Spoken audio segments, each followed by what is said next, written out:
દેશના પૂર્વ વડાપ્રધાન અટલ બિહારી વાજપેયીના જન્મદિન નિમિત્તે આજે પાલનપુર ખાતે જિલ્લા વિકાસ અધિકારી સ્વપ્નિલ ખરેની અધ્યક્ષતામાં સુશાસન દિવસની ઉજવણી કરાઈ હતી। આ પ્રસંગે સ્વચ્છતા અભિયાન અંતર્ગત ઉત્કૃષ્ટ કામગીરી કરનાર કચેરીઓને પ્રમાણપત્ર આપી સન્માનિત કરાઈ હતી। ભારત રત્ન અને દેશના પૂર્વ પ્રધાનમંત્રી અટલ બિહારી વાજપેયીના જન્મદિન નિમિત્તે 25 ડિસેમ્બરને સરકાર દ્વારા સુશાસન દિવસ તરીકે ઉજવવામાં આવે છે।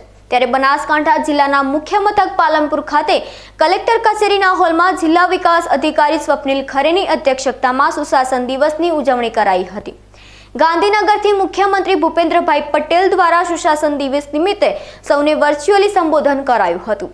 આ પ્રસંગે જિલ્લા વિકાસ અધિકારી સ્વપ્નિલ ખરે ઉપસ્થિત સૌ અધિકારીઓને સંબોધન કરતા જણાવ્યું હતું કે જિલ્લા કક્ષાએ રહેલા અધિકારીઓએ એમના હાથ નીચે કામ કરતા અધિકારીઓનું નેતૃત્વ કરવાનું હોય છે। આથી સુશાસનની શરૂઆત એમનાથી થાય છે। જિલ્લા કક્ષાએ સારી કામગીરી થાય તે માટે જિલ્લાના અધિકારીઓએ પ્રયાસ કરવાનો હોય છે। તેઓએ જણાવ્યું કે સુશાસન માટે 3 બાબતો ખૂબ જ મહત્વની છે। પ્રથમ છે લોકસંપર્ક અને ઉપલબ્ધતા, જેનાથી લોકોના પ્રતિભાવો સારી રીતે અધિકારીને મળી શકે અને તેઓ વધુ અસરકારક કામગીરી કરી શકે છે। બીજું છે અધિકારીની કાર્યક્ષમતા। દરેક અધિકારીએ ત્વરિત નિર્ણય લઈ ટેકનોલોજીના માધ્યમથી કાર્યદક્ષ રીતે ફરજ બજાવવી જોઈએ।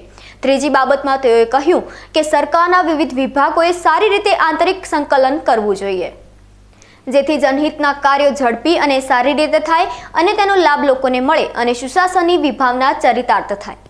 સુશાસન દિવસની ઉજવણી અંતર્ગત બનાસકાંઠા જિલ્લામાં સ્વચ્છતા અભિયાન અંતર્ગત સારી કામગીરી કરી હોય એવી કચેરીઓને 1 થી 3 નંબર આપી પ્રમાણપત્ર એનાયત કરી જિલ્લા વિકાસ અધિકારી દ્વારા સન્માનિત કરાઈ હતી।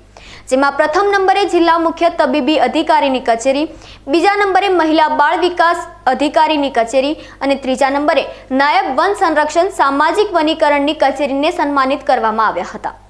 સુશાસન દિવસની ઉજવણી પ્રસંગે નિવાસી અધિક કલેક્ટર RN પંડ્યા, નાયબ જિલ્લા ચૂંટણી અધિકારી HK ગઢવી તેમજ વિવિધ વિભાગના અધિકારીઓ ઉપસ્થિત રહ્યા હતા।